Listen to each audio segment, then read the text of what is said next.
Hello and welcome all of you. In previous lecture of CRPC,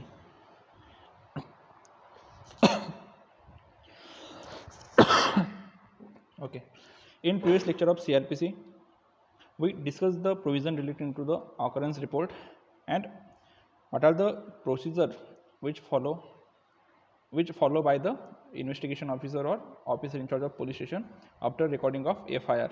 That is 157, 158, 159 of CRPC provided about the occurrence report, and section 157 describe about the what is the procedure of investigation.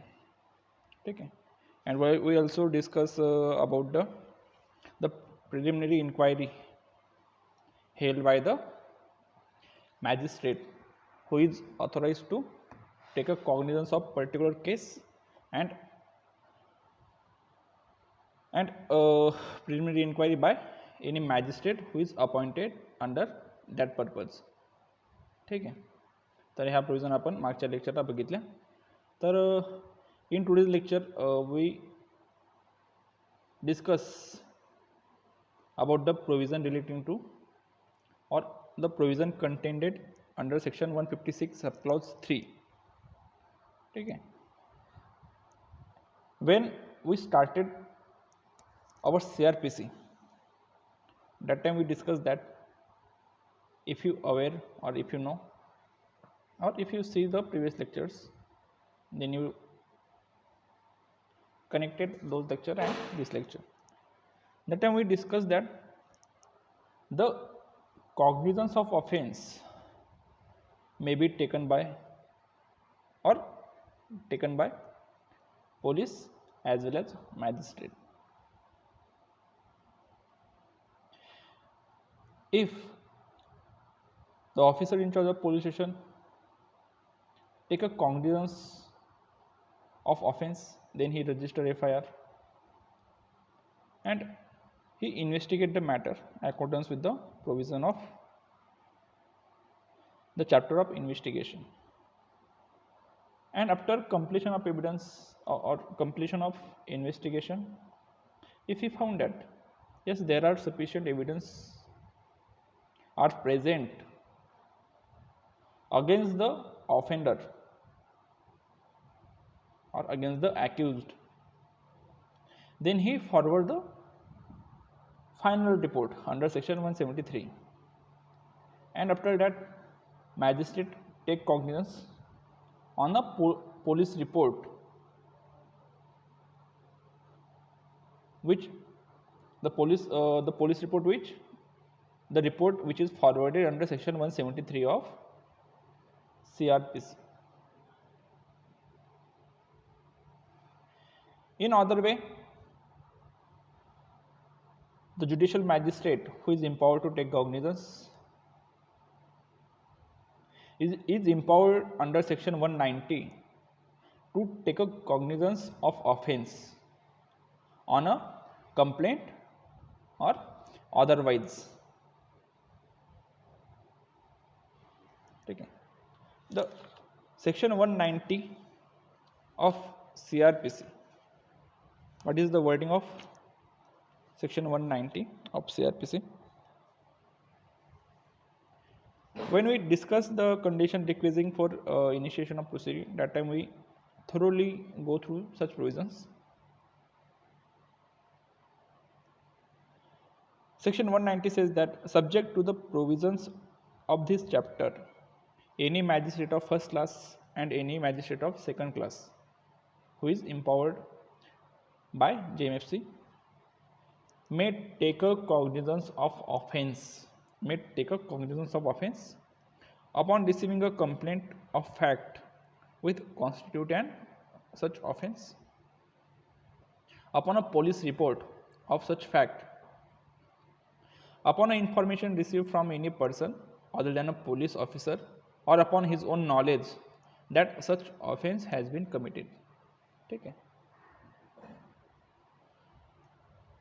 Section 190 provided three circumstances where the judicial magistrate take cognizance of offense.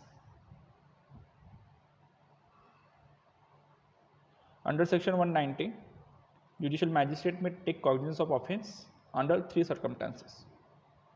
One is where he know that such cognizable offence is committed after the receiving of police report under section 173 of CRPC. Second is upon receiving a complaint of a fact which constitute such offence. Upon receiving of complaint, in court language or general language, we say he make a private complaint. ठीक है, or a judicial magistrate take a cognizance on private complaint. And the third is upon information received from any person other than a police officer or upon his own knowledge. स्वतःच्या नॉलेजवर तो cognisance कसं घेऊ शकतो एखाद्या ऑफेन्सचं?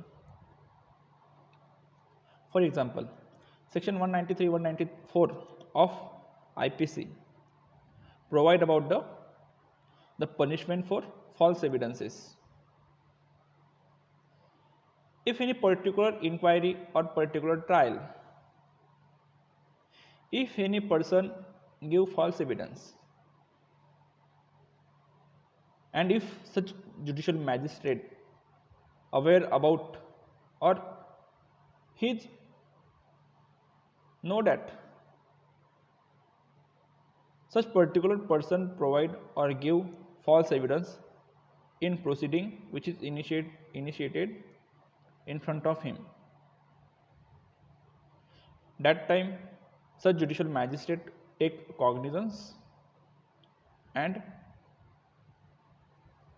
तर अशा वेळेस तो ज्युडिशियल मॅजिस्ट्रेट असतो तो ते कॉग्निझन्स घेतो.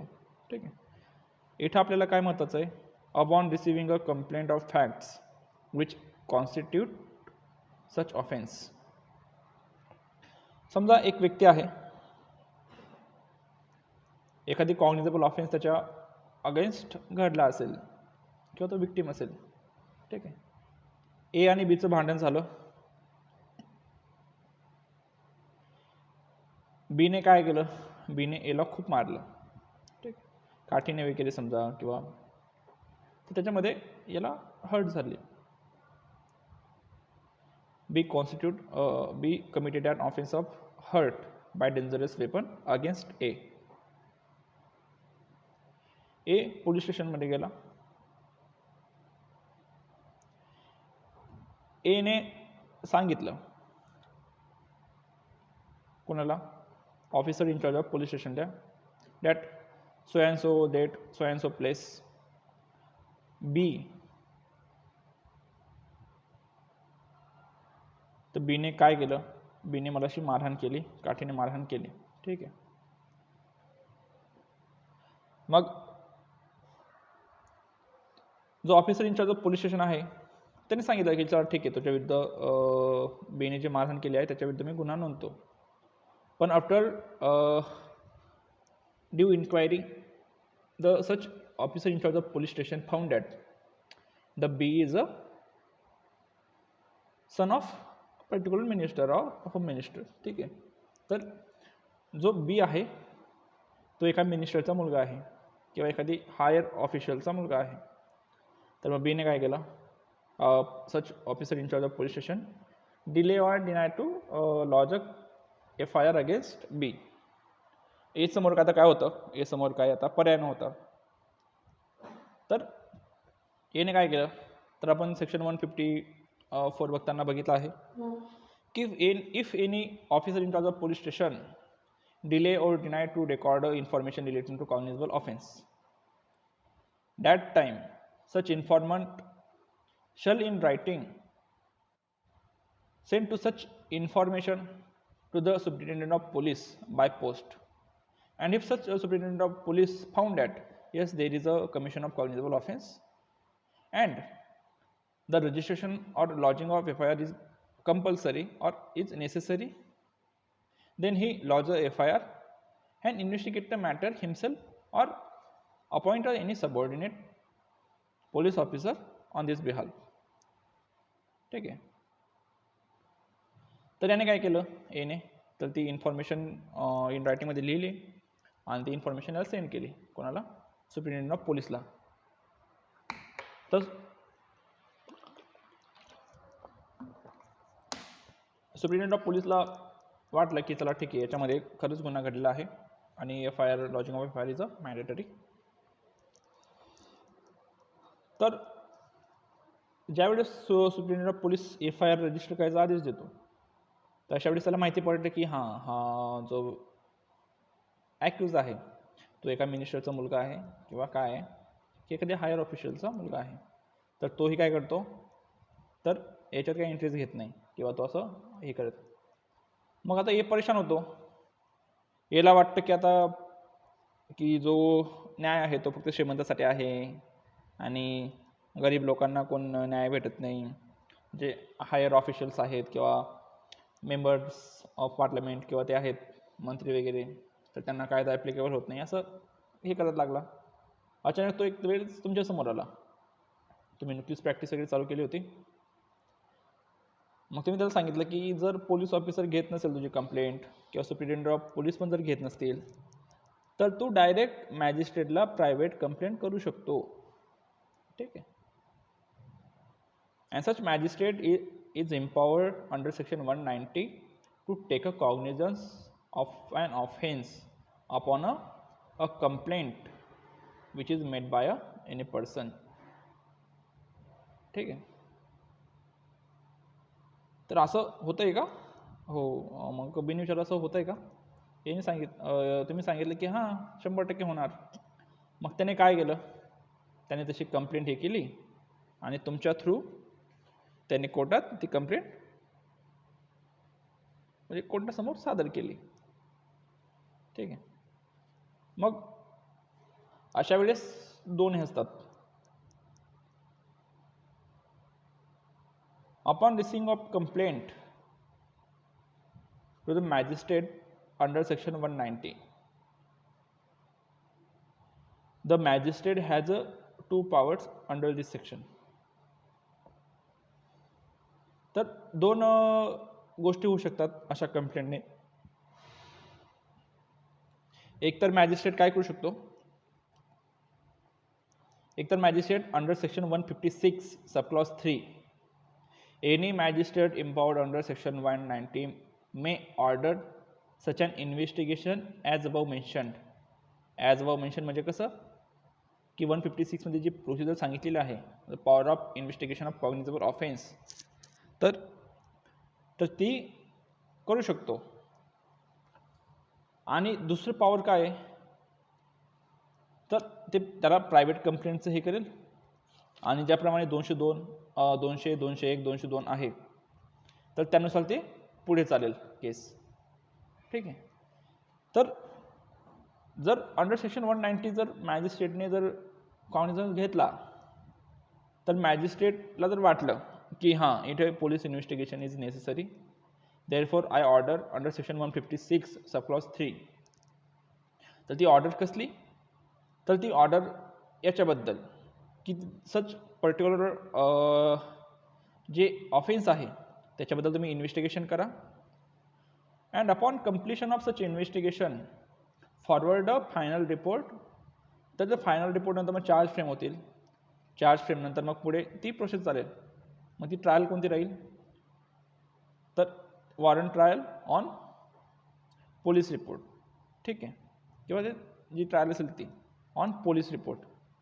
तर इन्व्हेस्टिगेशनचे जी ऑर्डर आहे under section 190, the magistrate who is empowered under section 190, he has power to order under section 156 subclause 3.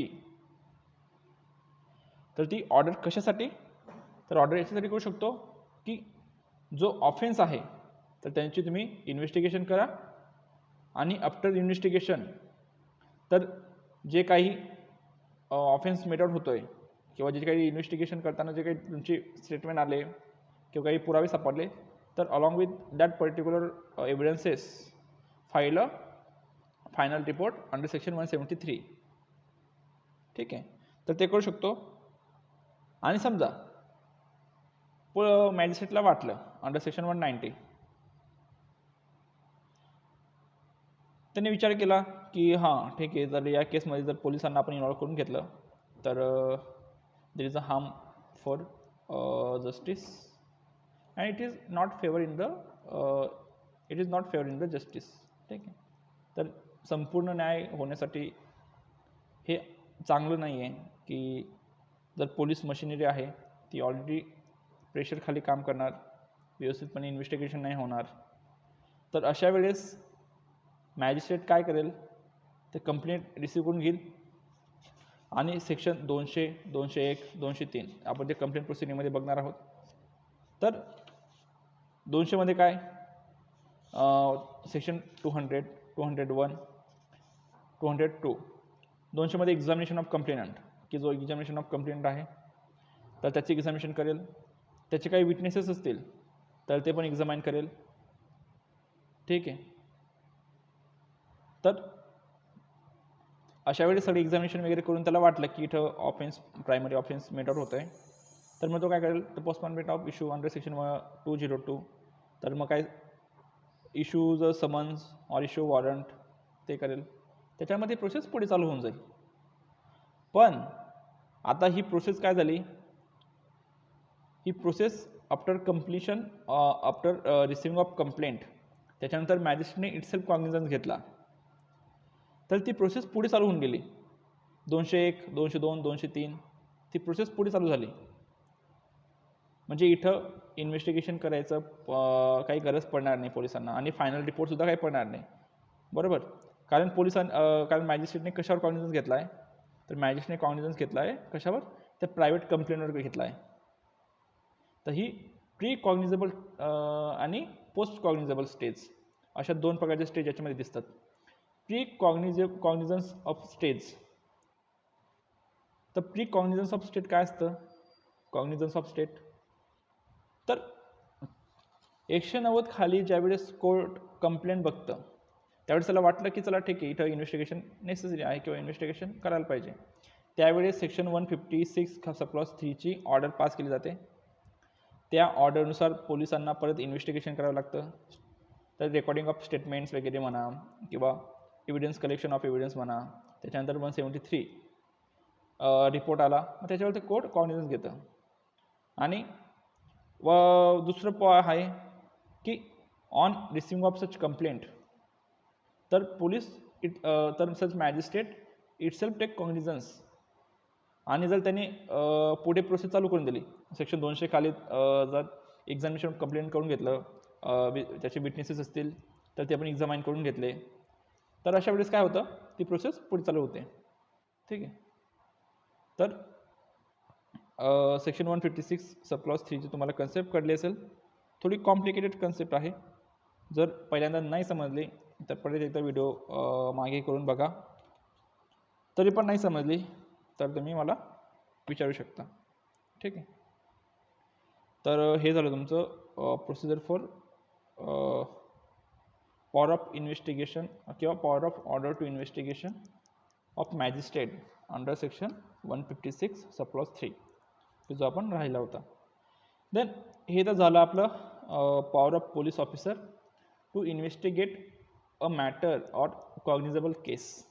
ठीक आहे, देन व्हॉट अबाउट ऑर याच्याबद्दल काय, कशाबद्दल, तर नॉन कॉग्निझेबल केसबद्दल काय, त्याच्याबद्दल काहीतरी प्रोव्हिजन असतील ना. तर section 155 provide about the information as to non cognizable cases and investigation of such cases. ठीक आहे, तर समजा एक ए म्हणून माणूस होता, ए म्हणून व्यक्ती कोर्टात गेली आणि पोलीस स्टेशनमध्ये गेली आणि त्यांनी सांगितलं पोलीस ऑफिसरला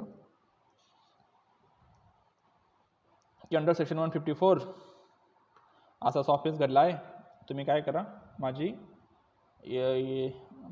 फर्स्ट इन्फॉर्मेशन रिपोर्ट तुम्ही लॉन्च करा. After the hearing of information which is stated by informant, the officer in charge of police station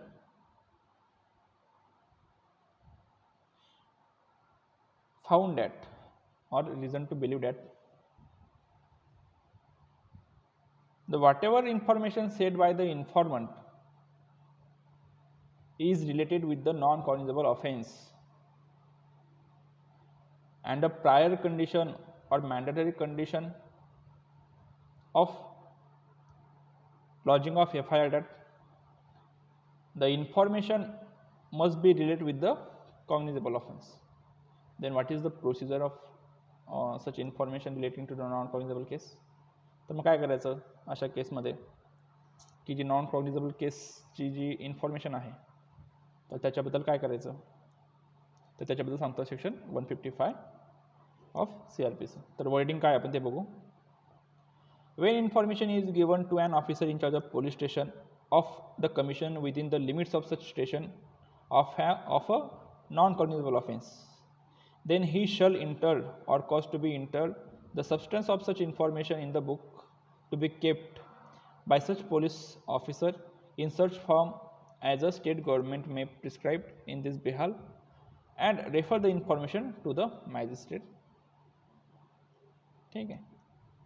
तर काय सांगताय की when information is given to the officer in charge of police station of the commission of non-cognizable offense, then such officer in charge of police station may record such information in the book which is kept for that purpose which is provided by the state government. आपण त्याला station diary म्हणतो. Station डायरीमध्ये ती information record करून घ्यायची आणि त्या इन्फॉर्मरला सांगायचं की ही जी इन्फॉर्मेशन आहे तर ती तू मॅजिस्ट्रेटकडे तू प्रायव्हेट कंप्लेंटने जा. ठीक आहे, तर ते सांगायचं. सेकंड काय सांगतं, no police officer shall investigate a non cognizable case without the order of magistrate having power to try such case or commit the case for trial. तर no officer of police shall investigation or non-cognizable case without the order of magistrate. तर ज्या non cognizable cases आहेत तर त्या investigate करायच्या पोलिसांना power नसतात.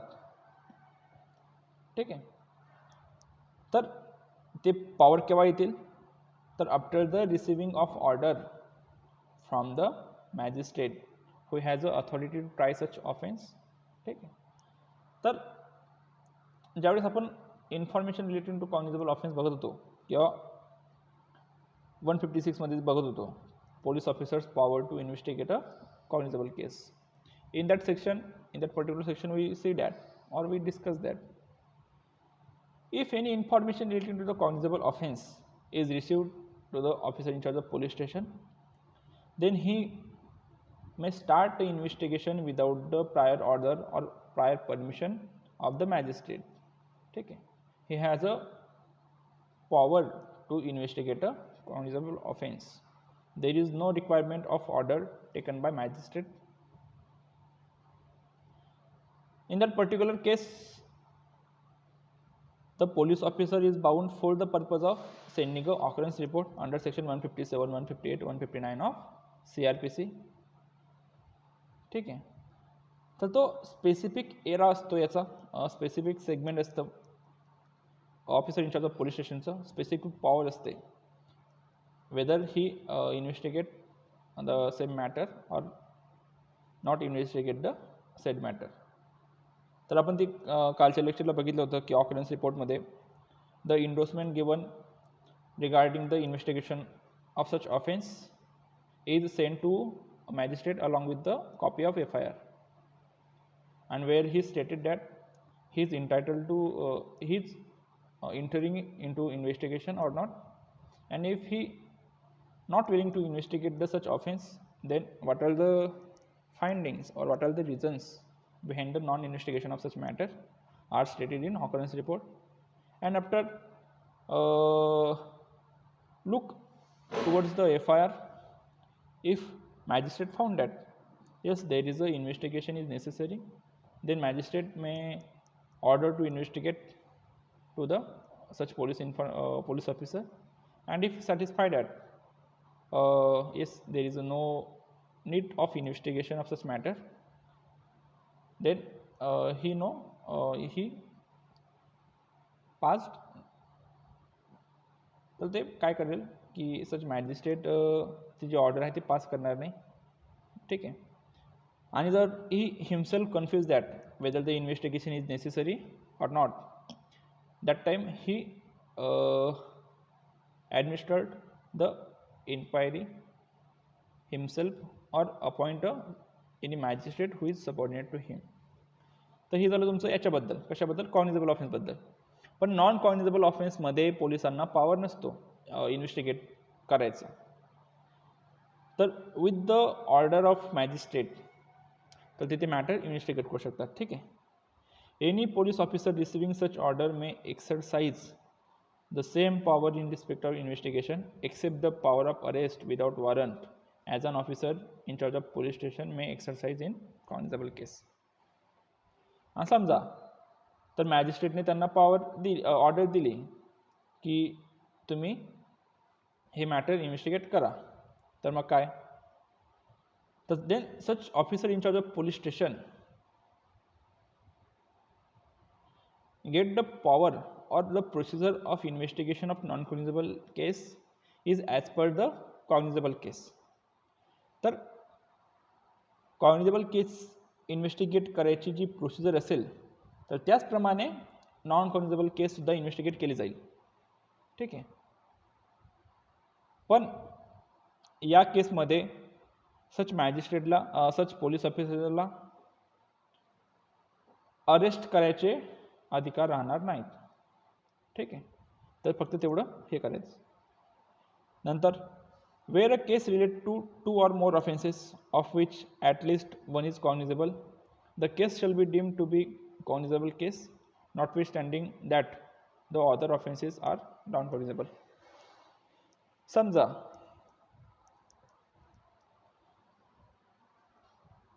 where a information relating to a cognizable offense also complied with the offense which is non-cognizable nature. तर एका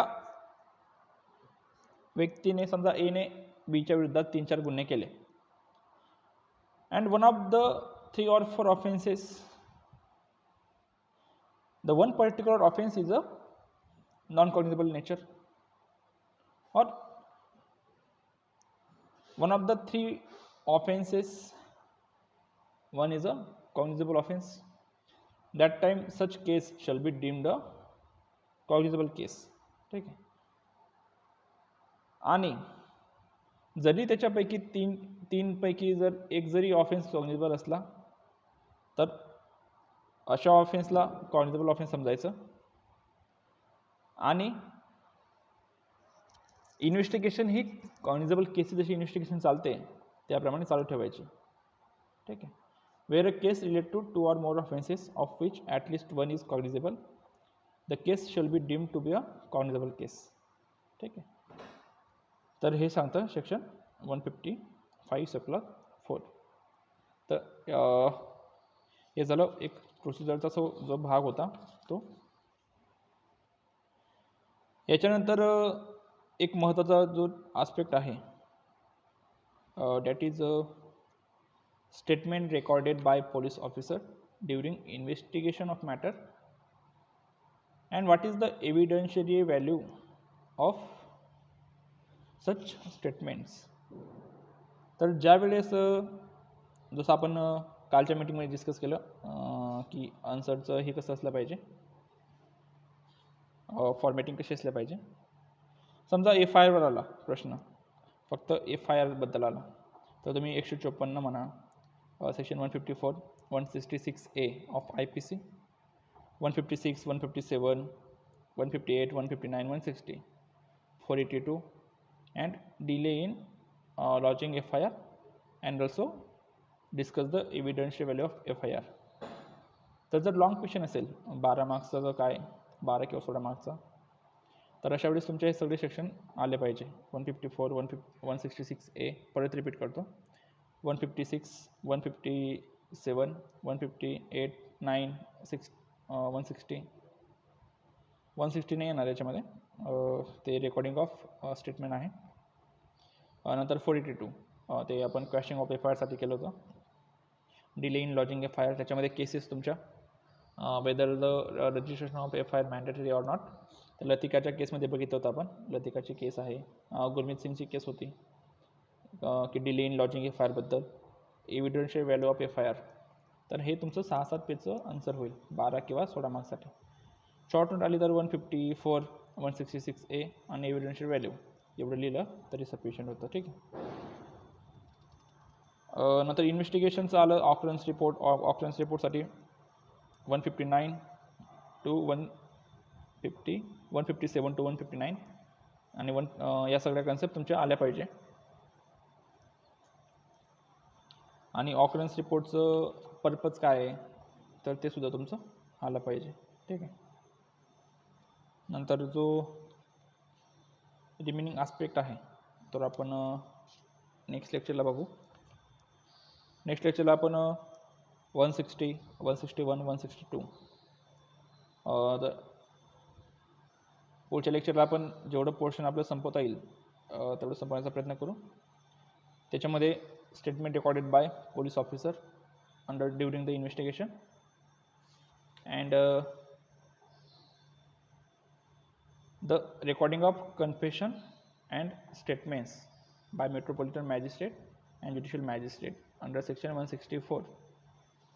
तर हे सगळं आपण जेव्हा बघणार आहोत त्याच्या आधी तुम्ही CRPCचं सेक्शन 2074, 208, 463, 281 हे CRPCचे हे सेक्शन वाचून ठेवायचे. IPCचे 330, 331, 348 हे सेक्शन. एव्हिडन्सचे सेक्शन 24. जरी तुम्हाला आता एव्हिडन्स नाही आहे सध्या, काय आहे की एव्हिडन्स हा आधी शिकायचा असतो, प्रोसिजर लॉच्या आधी शिकायचा असतो. पण युनिव्हर्सिटीचं काय, आता त्यांचं सिलेबस डिसाईड करणारी मंडळी आहेत, त्यांना आपण काय हे नाही करू शकत, तपून नाही करू शकत. याचा अर्थ असं नाही की आपण जर आपल्याला लास्ट इयरला जो आहे लास्ट सेमिस्टरला मग आपण आता वाचायला नको, तर तुम्ही आता आधी हे सेक्शन आहेत ते वाचून ठेवा, म्हणजे तुम्हाला ते समजायला सोपं जाईल. सेक्शन 24, 25, 26, 27, 28, 29 and 30 ऑफ कशाचे, एव्हिडन्स ॲक्टचे, अलॉंग विथ सेक्शन 80. ठीक आहे. ज्यावेळेस आपण सेक्शन 160 बघू त्यावेळेस 174 ऑफ IPC तो वाचून ठेवायचा. 179 section 32, section 132 of evidence act हे सुद्धा तुम्ही व्यवस्थितपणे वाचून ठेवा. ज्यावेळेस आपण डिस्कस करू त्यावेळेस तुम्हाला समजायला मदत होईल. ठीक आहे. सॉरी. ठीक आहे, मग आपण भेटू पुढच्या लेक्चरला. काय क्युरी असेल तर मला पर्सनली मॅसेज करा.